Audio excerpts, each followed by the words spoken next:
The preseason has finally come to an end, at least for the Cowboys, which means that rosters have to be cut down by August 27th. Out of 90 players, the Cowboys can keep 53, and 48 will be active and dressing on game day. So who's in, who's out? Let's talk about it in today's video.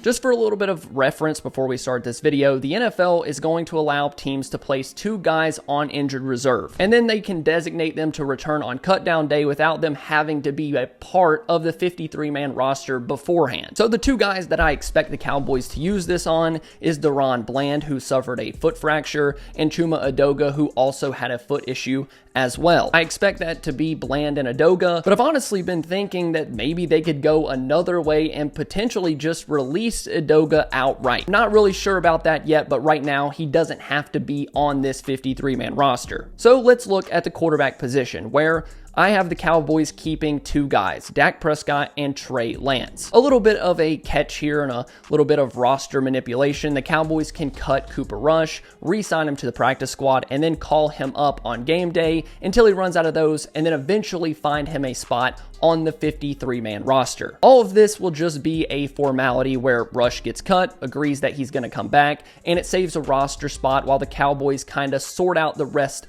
of these spots. Rush doesn't have to clear waivers like other guys. He can just sign back and everything is pretty much back to normal. The Cowboys are going to keep 3 quarterbacks. After Lance's performance in Game 3, I seriously doubt that Mike McCarthy and the coaching staff want to rely on him alone as the backup quarterback. So I fully expect that Rush will be back, at least on the practice squad, as a game day call-up until they eventually have to put him on the 53. Now let's go to the running back room, where I have the Cowboys keeping 5. Rico Dowdle, Ezekiel Elliott, Hunter Lipke, Deuce Vaughn, and Royce Freeman. We know for a fact that the first 3 on this list are set in stone. Dowdle, Elliott, and Lipke, all 3 are safe on this roster. But what the Cowboys decide to do after that, I'm just kind of guessing based on preseason performances and what we know from training camp. I think after watching Deuce in the preseason, he's earned a spot on this team. He had the most juice, he had the best vision, he made the most big plays, he found a way to make this roster. So I would honestly guess that all 4 of those are kind of set in stone, and maybe the Cowboys don't want to keep Freeman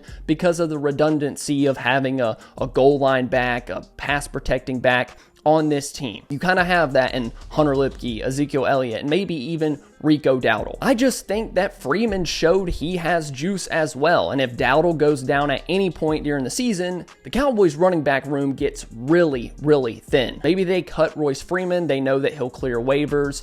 I'm not exactly sure if he has to, but maybe he's somebody that you sign back to the practice squad as insurance if Rico Dowdle were to go down at any point during the season. But there's also an option that the Cowboys do keep 5, but one of the guys isn't on this roster yet. Maybe they pick up a waiver wire running back a team has cut, maybe like the Jets with Israel Abanikanda. I know the Broncos have quite a few running backs as well.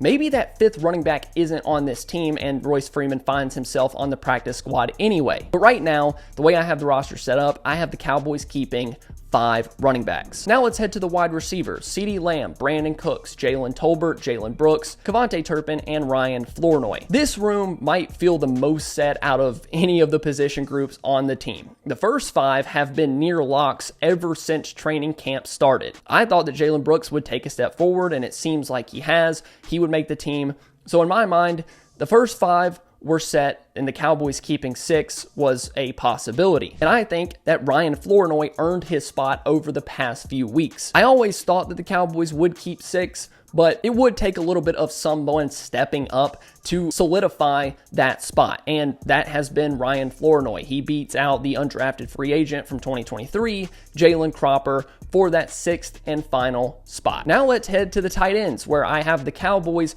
going with 3, Jake Ferguson, Luke Schoonmaker, and John Stephens Jr. I think the Cowboys decide to go with 3 tight ends because of what Lipke can do as a fullback / tight end. And thankfully, I see John Stephens Jr. making this roster. Has he been perfect during the preseason? No, but he stood out the most amongst the group that was fighting for that third spot. I think he played better than Brevin Spanford, who is a potential practice squad guy. Peyton Hendershot has seemingly disappeared since his rookie season with injuries and whatnot, so he's a cut. Princeton Fant and maybe even Alec Holler is someone that you would like to see the Cowboys bring back to the practice squad as well. But overall, the Cowboys go lighter there because of what Lipke can do in the backfield, maybe some things as a tight end, and the pass catching upside of John Stephens Jr. is just too much to ignore. You can work on the blocking, but you just can't make a player have those intangibles. Now on to the offensive line. Terrence Steele, Zach Martin, Cooper Beebe, Tyler Smith, Tyler Guyton, TJ Bass, Brock Hoffman, Awesome Richards, Matt Waletzko, and Josh Ball. With Chuma Edoga on IR, Nathan Thomas fighting injury stuff throughout games and camp, Matt Waletzko and Josh Ball find their way onto the 53-man roster. For me, Josh Ball seemed like a complete lost cause during the offseason, but he played surprisingly well enough to land a spot on this 53-man roster. Maybe the Cowboys try to stash Nathan Thomas as an IR guy for the entire season and he misses his rookie year.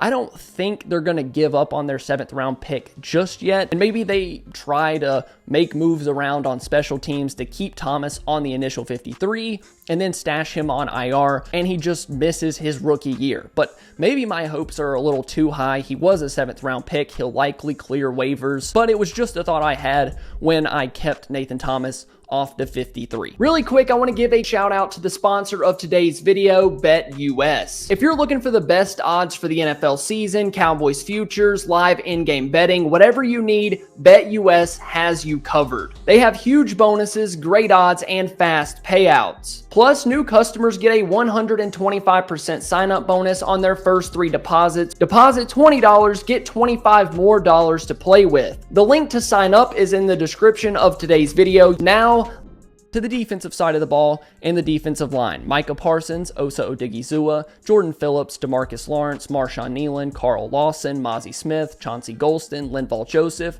and Justin Rogers. Lawson, Joseph, Phillips, all players that the Cowboys have recently acquired, feel safe. The Cowboys knew that they needed help along that defensive line, so they went out and got bodies at the position, guys that have played legit NFL snaps. And maybe that pushes a guy like Justin Rogers off the team. But to me, he's played well enough in training camp and the preseason to justify keeping him in 2024, having a spot on the 53, and maybe he doesn't dress for every single game, but I would personally like to see him make the 53-man roster. A notable cut is the Cowboys 2023 4th round pick, Junior Fehoko, who just did not have a good training camp, didn't have a good preseason. That 2023 class just continues to look worse and worse with every passing game, training camp, preseason, whatever. Junior Fehoko is not making this team. Now on to the linebacker room, where I have the Cowboys keeping 5. Eric Kendricks, Damone Clark, DeMarvion Overshown, Maris Luafau, and Buddy Johnson. I think much like the running back room, the first 4 on this list have been a lock since day one. But one guy has really seemed to push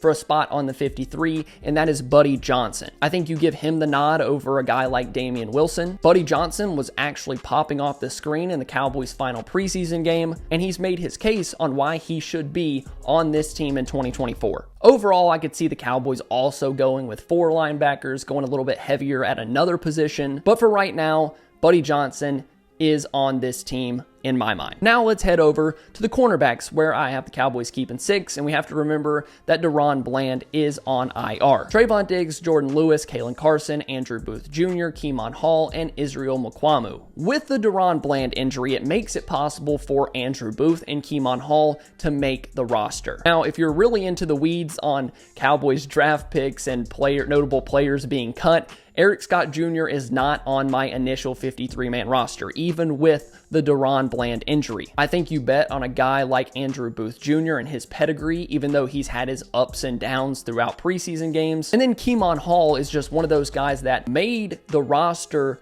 because he played so well in the preseason. Someone we hadn't really talked about at all on this channel, at least, coming in, making plays, and making a case for the 53. I just think he's done more than Eric Scott Jr. up to this point. So that is my 6 cornerbacks. Now on to the safety room where the Cowboys are keeping 4. Malik Hooker, Donovan Wilson, Marquise Bell, and Wanye Thomas. This one seems pretty set, and it has been for a long time. There hasn't been a whole lot of discussion about a guy sneaking into that safety room and taking anybody's job. As for the safety and cornerback numbers, Israel Mukuamu is either or, whatever you want to say. I just happen to put him with the corners. But I do want to make a note of one thing. I'm kind of skeptical that the Cowboys are shopping Marquise Bell, trying to see what his trade value is. Maybe they want to add a running back, a defensive tackle. It's just very odd that Bell was playing that late into the 3rd preseason game, even if he was a linebacker last year. Why would you risk injury to one of your locked-in players, one of your 4 safeties, just because you wanted to, because he needed the reps?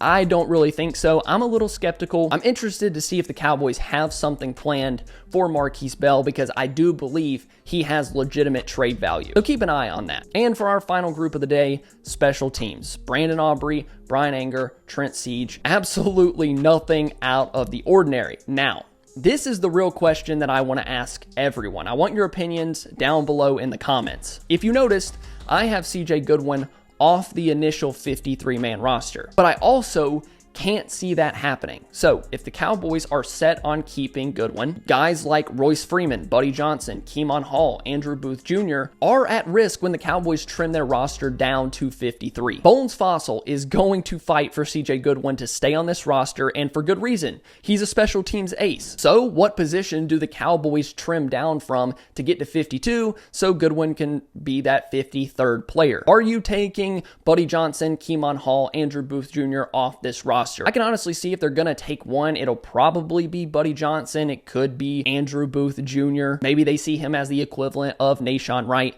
but I want you guys to answer that down below in the comments. That's all I got for you guys today. That is the end of the 53-man roster. What do you agree with? What did you like? What did you not like? Let me know down below. I love you all, and I'll see you next time.